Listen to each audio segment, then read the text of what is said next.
All right, guys. So hopefully you have seen the Fantastic Four first steps, because this is going to be a spoiler review. I have a spoiler-free review. I'll link it in the description below, I guess. But yeah, we will be spoiling things. Not going to be a plot breakdown beat by beat or anything like that. Just going to talk about the parts that I feel like talking about. So yeah, let's get right into it. Like I mentioned in my spoiler free review, I think the best part is the relationship between Sue and Reed. They are the heartbeat of the film, if you will.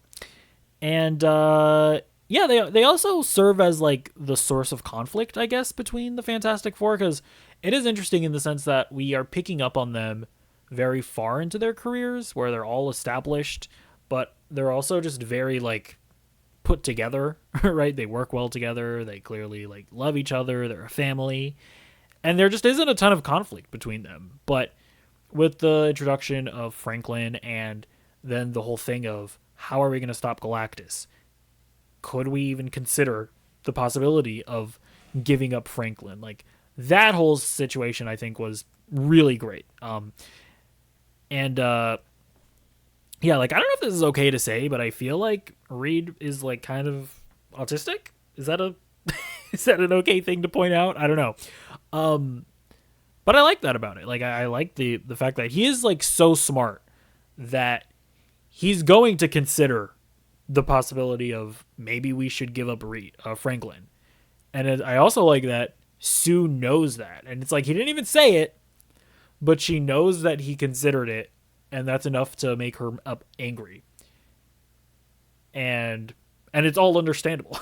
Like you genuinely do see where everybody's coming from in that situation. And yeah, it just made for a good drama between the two of them. Um, I also liked Johnny Storm. I thought he was good. I like the fact that there's a little bit of a not even really a romance, but there's a connection between him and Silver Surfer. I know that there was a whole thing with like people getting mad because I guess in the comics Silver Surfer is a guy, and in this movie they decided to make her a girl. Or I think in the comics there has been a female Silver Surfer. So this is the female Silver Surfer that's a separate character from the male Silver Surfer. I don't know, and quite frankly, I don't care. Again, I don't care about Fantastic Four as an IP. Never read the comics, so I simply don't care. This is the female Silver Surfer in this movie, and her relationship with Johnny was just good. I don't care if it's accurate or not accurate to any comic books. It's just a good movie. It was a good element of the movie, and that's the only thing that I'm going to concern myself with. Although, even if you are somebody like that's like, oh, MCU, oh, woke, oh, DEI, I mean, even if you are that person, I mean, did you like the way that they took it to where, Johnny was like attracted to her and he kind of fell for her in a way and they had like an emotional connection? It's like, did that storyline make it, did that justify itself to you? Or are you still walking out of it being like, it should have been the male Silver Surfer? I wanted a homosexual relationship. I don't know. I'd actually be curious to see what those people think. Um, but yeah, I liked it, I guess. Um, I'd actually be curious to see, did people like the portrayal of Johnny in general? Because I remember there was also like a controversy because they kind of indicated that Johnny was going to be like toned down a bit in order to be more palatable to like modern times, but I feel like he's still Johnny, isn't he? I don't know. At least from what I remember from the Chris Evans version of the character. But who knows? Not me. Yeah, I mean, the Thing was obviously the least developed character in the movie. Uh, I mean, yeah, they just didn't really explore the whole thing of him being like, or I guess him being a rock monster and not being able to feel and not being able to. I guess I don't know. What's the deal with the Thing? Does he feel things? Is he able to feel and touch with like sense with his senses or something? I don't know.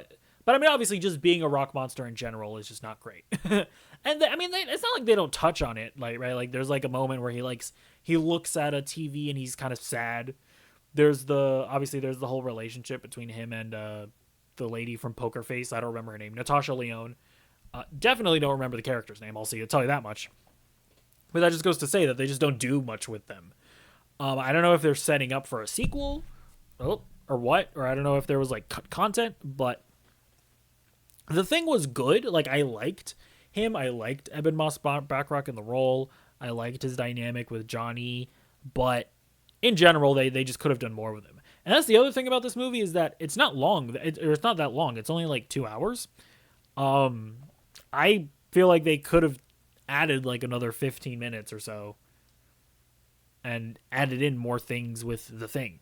And I would not have minded it in the least, but it is what it is. Yeah, I guess we can get into Franklin. You know, it's so funny because for like a decade at this point, I've been listening on like podcasts and YouTube videos, and I've heard a lot about Franklin Richards and how he's like supposedly like the strongest character in the MCU or something like that. And it does seem like they're going in that direction with him. It almost seems like Franklin Richards is the Infinity Stones of Avengers, Doomsday, and Secret Wars, where, you know, we obviously see in the post-credit scenes and we see that Galactus wants him. So I wonder if like Doctor Doom is going to be like sucking power out of Franklin Richards in order to power whatever multiversal plan he has, or something weird like that. Or maybe he just wants to steal Franklin in order to be like a father figure to him so that he can manipulate him and utilize him as a weapon of some kind. I don't know. But yeah, they're definitely setting that up in this movie, which is interesting. But in general, I think the baby just works as a plot device, right? Of, hey, yeah, a baby is a good reason why you would risk the doom of a planet, because obviously a mother is not going to give up her child. So that whole dramatic thing, I think, just works in general. And it's a cute baby. You know, babies are cute. Galactus overall really worked for me, you know. I know that studios have, for like the first iteration of the Fantastic Four, like the studios were like, you can't have a giant man, that's gonna look stupid. You know what's gonna be cool and hip with the kids and badass? A cloud. A giant cloud. That is what Galactus must be. Which is just so stupid, because they absolutely nailed it in this movie. I mean, Galactus is scary, he's foreboding. You know, it definitely reminds me of Thanos in the sense of like, there is just this impending sense of doom, right? Like, you know that our heroes cannot take this guy on. So yeah, he totally works. A little reminiscent of the Celestials from Eternals, where, you know, it's not even like it's similar in the sense of like Galactus isn't necessarily evil per se, as much as he's almost like a natural disaster of, this is just something that is going to happen because it is like a natural force in the universe. So I did like that about the character as well. I definitely think that this whole sequence with the Fantastic Four like traveling to space and casually going to Galactus, and then the whole escape sequence, like that whole stretch of the movie I think was really freaking cool. And really just like showcased the visuals the best, right? Like, you know, I often talk about how a lot of post-Endgame MCU movies just look terrible. They look like, you know, Saturday Night Live sketches. And I think that has a lot to do with the fact that a lot of those movies were just like mandated to be done in a certain amount of time, and so the VFX artists just didn't have enough time to make them look polished. You know, I mean, that's a whole thing that we can get into, but I won't in this video. This, like, Kevin Feige said, right, like, hey, we acknowledge our misgivings. The Fantastic Four, or I guess Thunderbolts, yeah. Actually, I think they said Thunderbolts was going to be the start of a new era of the MCU. Kind of like the first step of a new initiative where we're going to take our time with movies, right? We're not going to have a mandate of a certain amount of projects every year, so we're going to make sure the movies are good again. And I got to say, you know, Thunderbolts was great. Fantastic Four is now great. They're polished. They look good. VFX looks good. Cinematography is good. I mean, look, I've been saying for a long time, like, all right, you can say that, but we're gonna be looking. we're gonna be judging. once these new batch of movies come out. And yeah, hopefully this continues forward. Like, I'm now allowing myself to get excited for the future of the MCU. Right? Like, I'm now more excited about Spider-Man Brand New Day and the Avengers movies because of Thunderbolts and Fantastic Four. But yeah, no, the whole just like the tenseness of them having to escape Galactus and being chased by the Silver Surfer while Sue is is giving birth. I guess yeah, like it was also the case that Galactus like jump started her birth, which is terrifying in and of itself. So that whole sequence was really cool. I also like the end battle sequence. I thought it was a solid one. I like that they couldn't physically take down Galactus, but rather they had to like outsmart him or whatever. That whole thing was cool, and yeah, it was fun. It was exciting. But yeah, I guess I'll finish off by talking about the post-credit scenes. I'm a little mixed on at least one of them. So the first one is the big one where they show off Doctor Doom. Well, kind of. And that's actually part of not even my criticism of this movie, but of the decision to cast Doctor Doom in general.